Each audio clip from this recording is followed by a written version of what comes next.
Good afternoon, Mr. Franssen. Thank you. I hope you are doing well. I would like to ask you several questions concerning the improve your English through the Bule Mengajar program event in SMA Negeri 1 Bukateja. The first question is, what motivated you to participate in the Bule Mengajar event at SMA Negeri 1 Bukateja? So for me, the whole motivation started with the Dahuli Foundation. They invited me or opened the door for me to improve my volunteering skills and my English skills by going to several high schools here in the Bukateja area. What motivated me the most for today was the fact that I was going to be in front of such a big group. That is something new to me and a new challenge. And whenever I face a new challenge, I'm excited but nervous, but it went very well. So the motivation was to get a lot of your students to talk. And I had such a big group and it went very well. So I'm very happy. Okay, my next question, number 2. How does your teaching experience in Indonesia compare to your home country? It is similar in ways. The English teaching is a bit different. We do a lot of projects, and we are talking a lot as a student. So we try to improve our English by talking and having conversations a lot. To be fair, I have not seen that many lessons have been giving in Indonesia about English, so I cannot really fully compare it. But I would say it's pretty similar. It's just a different country, but the main goal is the same. Question number 3. What is the biggest challenge you face while teaching here? Do you mean here at this school or in Bukateja itself? Here in this school. In this school. So sometimes whenever I'm doing a presentation, it is hard to get the people to talk, the students to talk, because that is the main goal. But a lot of students are shy, or they don't always want to express their feelings or their thoughts. And because it was such a big group today, it was pretty difficult to get a lot of people to talk. There are always a few students who are brave enough to talk, and they continue talking. So whenever I have a question, there would be students that would repeat to reply, and there were a lot that didn't say anything, which is okay, but it's always a challenge to get the people who are more shy and maybe have a harder time speaking in English to get them to speak.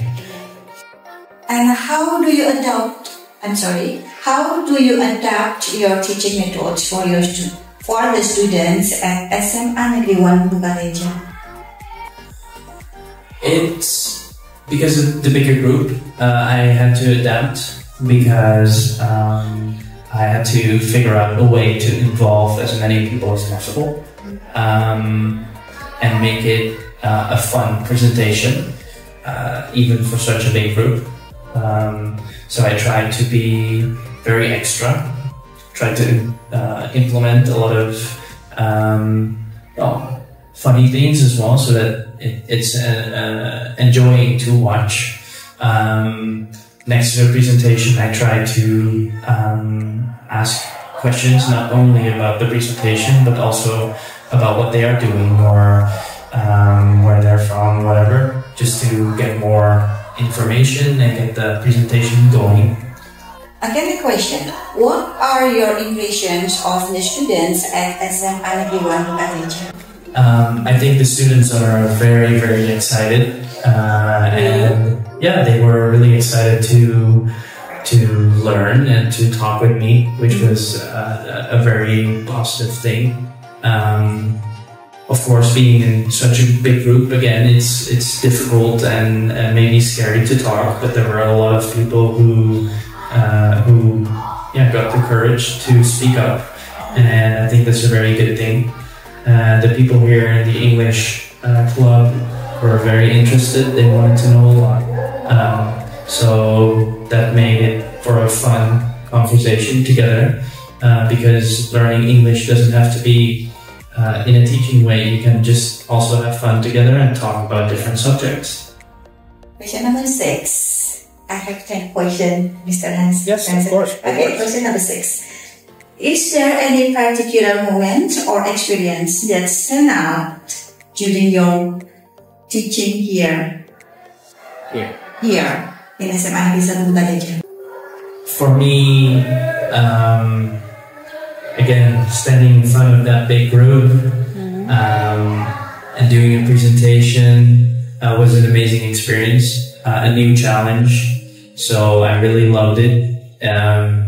I overcame my fear of being in front of a big group, because when I was younger, I used to have trouble doing presentations in front of groups, and to be able to do that right now and in front of such a big group is an accomplishment. So I'm very happy. Okay, how do you see the role of education in building cross-cultural relationships? I think being able to have good education and focusing on different countries' cultures is a great way to learn, and being able to express that in a different country, or having connections together with different countries is an amazing way to learn more and to experience what it's like to be talking with someone from a different country, because you will learn a lot, because there's a lot you don't know. There's a lot I don't know about Indonesia, and there's a lot all these students don't know about my country. And by putting ourselves in a position like this, we can exchange those thoughts and not that knowledge to give them more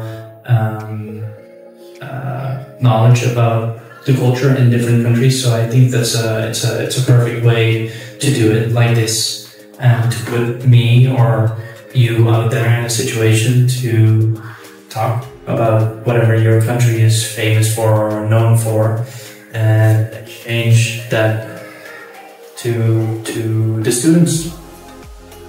Can you give the specific example also? A specific example? Yeah. I think today was a specific example. As me, as a Dutch person, being here in Indonesia, talking in front of Indonesian students and letting them know what how my life is and what I've encountered and what my ups and my downs are, and let them know that yes, in a way we have a different country, but overall everything is pretty similar. So we can still talk about culture, but a lot of things are so similar that we can help each other out in that way.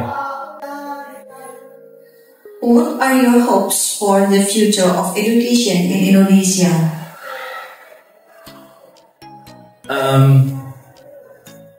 I would hope that English would become a second language in Indonesia. Yes. As seen in the Asian countries, you have had or formed a bond. But Indonesia is the only country that has not put English as a second language. I think if Indonesia would be doing that, then the level of education or the level of the students here will rise, and the level of English teaching will become better as well, and eventually that will increase your future for the whole of Indonesia. So I think that would be my dream for Indonesia. Do you have plans to continue teaching in Indonesia or other countries? Yes, for sure. I would love to do more teaching here in Indonesia. For me now, giving a presentation, I would not necessarily see that as teaching, more as in talking with the students. But I am following a English course, a TEFL English course, so teaching English in a foreign language.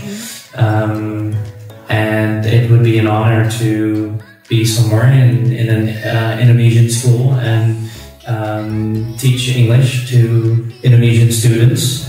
At the moment, I'm also figuring out to be volunteering in a Cambodian school and also teaching English and sports. So yes, I would love to do it, and I'm also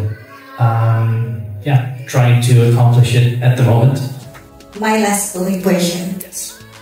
How do you view the role of teachers in shaping the future of students? Shaping the future of. I think teachers are a big part of shaping a student. If you're a student and you go to a class, you would listen and look at the teacher for about an hour, and the teachers are the people that need to be able to make the class a fun class, so that they and the students are interested and they want to learn, because learning is a very important thing. But it's difficult for the students and for the teachers to get it exciting. I think I have a lot of teachers that I have known from when I was younger, because they were amazing. So if I have a teacher that really stands out to me, you want to be like that.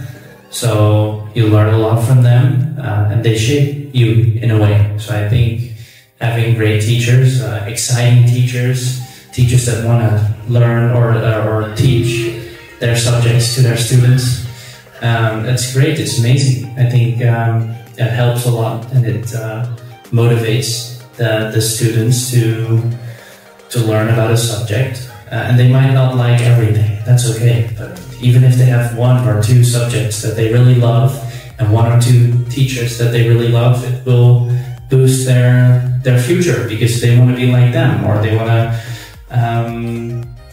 know more about that subject because of the teachers. So they do shape the students a lot. I think it's a great thing to see happen, and I would hope I can eventually shape a lot of students' lives too. And I would hope that me being here in front of so many students also motivates them and shapes them to become someone that they want to be. Okay, thank you, Mr. Franssen, for your time. It is very interesting to meet you, to interview you, and I think it is enough for our interview today. Perfect.